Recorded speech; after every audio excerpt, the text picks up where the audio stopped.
ಬೆಳಗಾವಿ ಜಿಲ್ಲೆಯ ಹಲವೆಡೆ ಧಾರಾಕಾರ ಮಳೆಯಾಗಿದ್ದು ಮಳೆರಾಯ ಅವಾಂತರವನ್ನೇ ಸೃಷ್ಟಿ ಮಾಡಿದ್ದಾನೆ. ಬೆಳಗಾವಿ ಜಿಲ್ಲೆ ಬೈಲಹೊಂಗಲದ ಹಲವೆಡೆ ಧಾರಾಕಾರ ಮಳೆಯಾಗಿದ್ದು ಬೈಲಹೊಂಗಲ ಮುನವಳ್ಳಿ ಸಂಪರ್ಕಿಸುವ ಸೇತುವೆ ಜಲಾವೃತವಾಗಿದೆ. ಹೀಗಾಗಿ ಜನರು ಪರದಾಡುವಂತಾಯಿತು. ಮಳೆಗೆ ಕೊಚ್ಚಿ ಹೋಗಿದೆ ಹಳ್ಳಕ್ಕೆ ನಿರ್ಮಿಸಿದ್ದಂತಹ ತಾತ್ಕಾಲಿಕ ಸೇತುವೆ.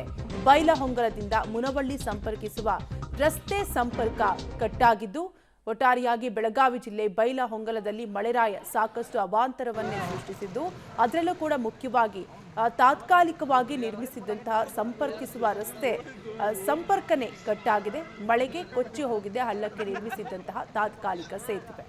ಒಟ್ಟಾರೆಯಾಗಿ ತಾತ್ಕಾಲಿಕವಾಗಿ ನಿರ್ಮಿಸಿದಂತಹ ಸೇತುವೆ ಇವತ್ತು ಸುರಿದಂತಹ ಮಳೆಗೆ ಸೇತುವೆಯೇ ಕೊಚ್ಚಿ ಹೋಗಿರುವಂತಹ ಘಟನೆ ನಡೆದಿದ್ದು ರಸ್ತೆ ಸಂಪರ್ಕ ಕಟ್ಟಾಗಿದೆ.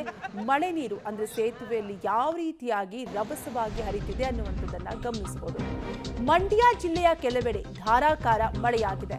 ಮದ್ದೂರು ತಾಲೂಕಿನ ಕೊಪ್ಪದಲ್ಲಿ ರಸ್ತೆ ಜಲಾವೃತವಾಗಿರುವಂತಹ ಘಟನೆ ನಡೆದಿದೆ. ರಸ್ತೆಯಲ್ಲಿದ್ದ ಬೈಕ್ಗಳು ಸಹ ನೀರಿನಲ್ಲಿ ಜಲಾವೃತವಾಗಿರುವಂತಹ ಘಟನೆ ಸಂಭವಿಸಿದ್ದು ಇದಲ್ಲದೆ ಅಂಗಡಿಗಳಿಗೂ ಕೂಡ ಮಳೆ ನೀರು ನುಗ್ಗಿದೆ. ಗಮನಿಸ್ತಾ ಇರಬಹುದು ರಸ್ತೆಯೆಲ್ಲ ಯಾವ ರೀತಿಯಾಗಿ ಮಳೆ ನೀರಿನಿಂದ ಜಲಾವೃತವಾಗಿದೆ. ಕೆಸರು ನೀರು ಯಾವ ರೀತಿಯಾಗಿ ನಡು ರೋಡಲ್ಲಿ ನಿಂತಿದೆ ಅನ್ನುವಂತಹ ದೃಶ್ಯಾವಳಿಗಳನ್ನ. ಇನ್ನು ಮಳೆಯಿಂದಾಗಿ ವಾಹನ ಸವಾರರು ಪರದಾಡುವಂತಾಗಿದ್ದು ಅಲ್ಲಲ್ಲಿ ಬೈಕ್ಗಳು ಅಂದ್ರೆ ಮಳೆಯಲ್ಲೇ ನಿಂತಿರುವಂತಹ ದೃಶ್ಯವನ್ನು ಕೂಡ ಗಮನಿಸಬಹುದು. ಒಟ್ಟಾರೆಯಾಗಿ ಮಂಡ್ಯದಲ್ಲೂ ಕೂಡ ಮಂಡ್ಯ ಜಿಲ್ಲೆಯ ಹಲವೆಡೆ ಧಾರಾಕಾರ ಮಳೆಯಾಗಿದ್ದು ಅವಾಂತರವೇ ಸೃಷ್ಟಿಯಾಗಿದೆ.